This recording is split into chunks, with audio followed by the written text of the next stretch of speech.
Тереңден алып қарап, қарап тұрыңыз. Осы қарап тұрыңыз, 20 сантиметр.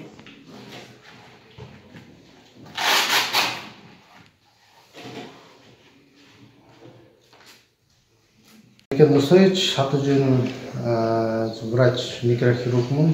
Республикалык больницада 2004-2017 жыл иштедик.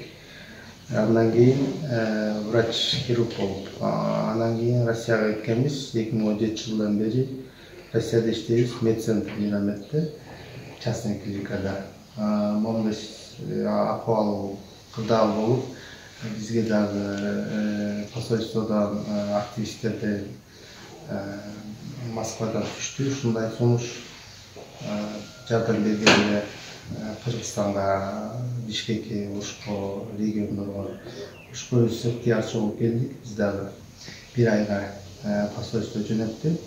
Бир айдан кийин кайра иштейсиңер болот, өз ишиңерге деп. Ошон үчүн мен Бишкек эмес, мен өзүмдүн туулган жерим Терексуга тандадым.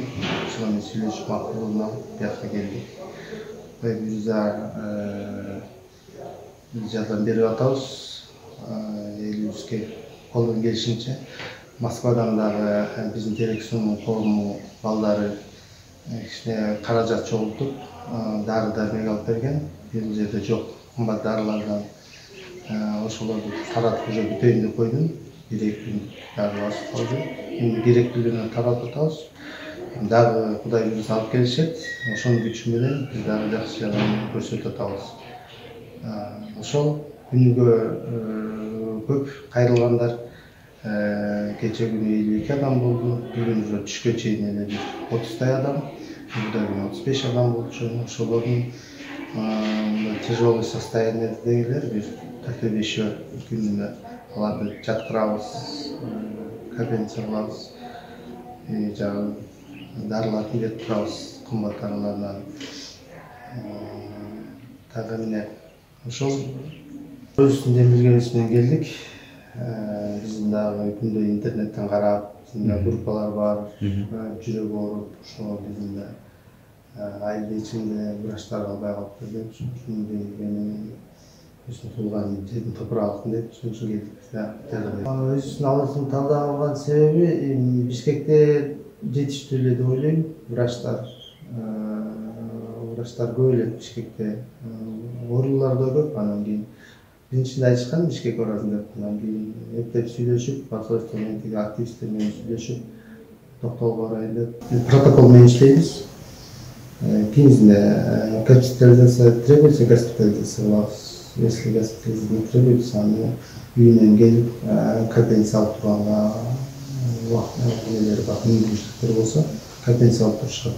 Кислородный аппарат бар, бизде эле 2 аппарат. Жаткандар ошол жерден керектүү болсо алышат. Туалеттер эшикте аягында эле крандар жок, иштебейт. Кол менен кол жууйбуз дегендей. Самый бытовой да.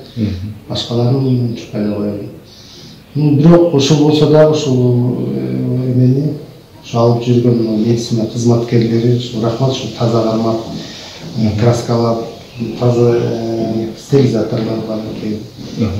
Формаларды берип атышат. Эми бул Советтер Союзунан калган эме да. Ушундай болсо, ушу иштеп аткандарына рахмат. Ушундай условияда биздин бейдиктерибиз. Ишкерлер жетип атат. Медаппаратура пока жетиштүү эле. Бизде дары-дармек болгонун беребиз. Калган жетишпегенин жаныбызда аптекалар бар. Аптекага жиберебиз. Ошолордон алып беришет. Кымбат дарылар азыр главный Клексан, гепарин аз болуп атат. Антибиотиктерден да кээ бирлери иногда жок болуп калат. Ошолорго болсо хотя бы аптекага алып келсе да элдин акча менен сатып алышат. Клексан, гепарин, фраксипарин ошолорда самый главный дефицитте. Бишкекте да